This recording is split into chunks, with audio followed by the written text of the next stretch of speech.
What if you could sip tea with Shakespeare, witness the construction of the pyramids, or jump ahead to see where technology will lead us in the next 100 years? This is the captivating allure of time travel, a concept that has teased the human imagination for centuries. Time travel. It's a phrase that stirs up images of flux capacitors, blue police boxes, and misadventures in DeLoreans. But beyond the realms of science fiction and Hollywood blockbusters, it's also a concept that's intrigued scientists and thinkers throughout history. We've all had that thought, right? If I could turn back time, I would... But what if some people have already done it? Sounds too outlandish? Perhaps, but there are stories out there that make you wonder. Tales of individuals who've made incredible claims of hopping back and forth through the pages of time itself. Individuals like John Titor, who warned us of a future filled with nuclear war. Or Andrew Carlssin, who seemed to predict the stock market with uncanny precision. Then there's Hakan Nordkvist, who claims to have met his future self. First on our list is the enigma of a man who called himself John Titor. Picture this, the year is 1998, and the World Wide Web is still finding its footing. The chaos of Y2K is looming, and in the midst of all this, an internet user calling himself TimeTravel_0 begins posting on various forums. He claims he's a soldier from 2036, sent back in time to retrieve an IBM 5100 computer, needed to debug the aging computer systems in his time. Titor shares a wealth of details about his timeline, warning us about an impending nuclear war, the dissolution of the United States into separate regions, and a world ravaged by Creutzfeldt-Jakob disease, a degenerative brain disorder. The vividness and consistency of his narrative hooked the attention of the online community. To back up his wild claims, Titor posts pictures of his time machine, a 67 Chevy fitted with a two-part device, the gravity distortion system and VGL system. This isn't exactly the flashy DeLorean we're used to seeing, but hey, not every time machine needs to be Hollywood ready, right? Here's where things get interesting. Titor claims that his version of history isn't identical to ours due to the multiverse theory. He says that every time he travels, he lands in a slightly different parallel universe. Now remember the IBM 5100 he came back for? Turns out there's an interesting kernel of truth here. IBM 5100 did have a unique ability to emulate programs in older languages, a fact not widely known until after Titor's revelation. So, was he an insider with deep knowledge of legacy tech, or was he really a time-traveling soldier? Over the years, many have tried to unmask Titor, with some pointing fingers at Larry Haber, an entertainment lawyer, and his brother Maury, a computer scientist. Despite these suspicions, the real identity of John Titor remains a mystery. So is John Titor a hoax, a prophet, or a genuine time traveler from a parallel universe? Maybe we'll have to wait until 2036 to find out for sure. Next on our unconventional list is a man named Andrew Basiago, a lawyer by profession, but according to him, a time traveler and a Martian explorer by experience. Basiago alleges his involvement in Project Pegasus, a supposed secret US government program from the 1970s dealing with time travel and teleportation. A tale of teleporting to Mars and mingling with a young Barack Obama may sound too bizarre to be true, but it's precisely what Basiago wants us to believe. He asserts that he was a chosen chrononaut, teleported to past events like the Gettysburg Address in 1863, and even catapulted to the distant future of 2054. The linchpin of his claims is an alleged device called a chronovisor, developed according to Basiago by two Vatican scientists in the 1950s. This contraption supposedly lets the user peek into past and future events, and it's this very device that apparently foretold Basiago's presidency, a prophecy still pending. Basiago's accounts aren't without intriguing element. The chronovisor, for instance, mirrors ongoing theoretical exploration into quantum physics for observing past events. It's a far cry from time travel, yet it adds a semblance of truth to the extraordinary narrative. But what are we to make of Andrew Basiago? Is he a creative storyteller, an individual removed from reality, or could he be telling the truth? As it stands, it's all a matter of personal interpretation. Moving on to Hakan Nordkvist, a Swedish man who, unlike Titor and Basiago, didn't set out to time travel, rather he stumbled upon it. The story unfolds in 2006, when Nordkvist, comes home to find a puddle of water on his kitchen floor. Suspecting a leak under the sink, he crawls into the cabinet with a camera to document the issue for insurance purposes. But Nordkvist doesn't emerge in his kitchen. Instead, he finds himself in the future, the year 2042. Now here's where things get a touch sentimental. He claims that he encountered none other than his future self, 72 years old and in good health.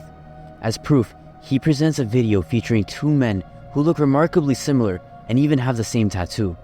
He also shares some private family information that his future self knew.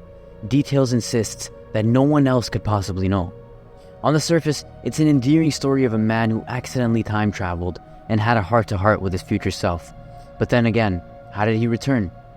Nordkvist states that he simply went back through the same portal, ending up back in his own time as if nothing happened. But let's pause and consider something. The extraordinary convenience of stumbling upon a time portal beneath a kitchen sink. Not to mention returning just as easily. It almost sounds like a well-crafted daydream, doesn't it? As we mull over the mind-bending account of Hakan Nordkvist, let's transition to yet another perplexing tale. That of Rudolph Fentz. In many ways, his story might be the most intriguing yet, and it all starts one night in 1950s New York. From a kitchen in Sweden to the heart of the Big Apple, time travel stories have no boundaries, it seems. It's the 1950s, Times Square, New York. A man dazed and confused steps onto the road and is hit by a car. But this isn't just another city accident. The man is dressed in a fashion straight out of the 1800s, with not a thread out of place. In his pockets, the police find items that push this from being a tragic incident to an unsolved mystery. A letter from 1876, vintage banknotes, and business cards with the name Rudolph Fentz. The police digs into this strange incident, but every answer they find only adds up to more questions. Is this man truly from the past? Did he stumble into a time portal and end up in the 20th century New York? Or is there a more simple explanation, masked by a series of strange coincidences? Determined to crack the case, the police investigate every lead available. They find the Rudolph Fentz Jr. in a phone book from 1939, but alas, the lead runs cold. The man disappeared without a trace decades earlier. The plot thickens when they discover Rudolph Fentz Sr., who fits the description of the mystery man. However, he disappeared in 1876, the very year on the letter found in the pocket of our Times Square man. This bizarre coincidence led many to theorize that Fentz Sr. had accidentally stumbled into a time vortex, transporting him from 1876 to 1950. The traffics, the lights, the unfamiliar surroundings of New York City must have been overwhelming, causing his panic dash onto the street. But there's another twist. In 2000, a researcher named Chris Aubeck uncovered that the story of Rudolph Fentz was actually a short story written by Jack Finney in the 1950s. Did Finney have knowledge of this event based on the story? Or was the entire event a real-life enactment of Finney's fiction? Shaking off the eeriness of the Fentz mystery, we vault across time to the bustling heart of the Wall Street in the early 2000s. Our next puzzling tale revolves around Andrew Carlssin, a man who made a fortune overnight, but his explanation of this success was nothing short of mind-boggling. In 2003, Carlssin was a nobody in the financial world. That was until he turned an initial investment of $800 into an astonishing $350 million in just 2 weeks. This kind of meteoric rise was unprecedented, even in the realm of high-stakes trading. Naturally, the SEC, the US exchange watchdog, grew suspicious. Arrested on suspicions of insider trading, Carlssin made a startling confession. He claimed he wasn't an inside trader, but a time traveler from the year 2256. He attributed his sudden windfall to his knowledge of the future, not illegal activities. Though many were skeptical, Carlssin's tale caught the public attention. However, before any concrete evidence could be provided to substantiate his claim, he posted bail, paid by an unknown benefactor, and disappeared without a trace. Whether Carlssin was a genuine time traveler or just a master storyteller remains unknown, but his story certainly adds another intriguing layer to our exploration of time travel.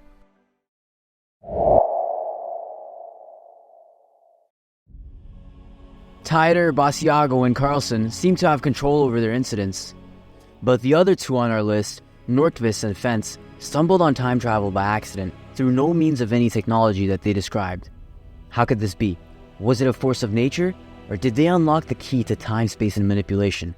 What if time travel is less about the body and more about the mind? This brings us to the CIA documents published in the early 2000s, named Analysis and Assessment of Gateway Process. This official document, a far cry from covert operations and coded messages you typically associate with the agency, dives into the exploration of human consciousness. The gateway process, as it's called, uses tools like meditation, biofeedback, and audio tones to shape our consciousness and shift it into different states. But where does time travel come in?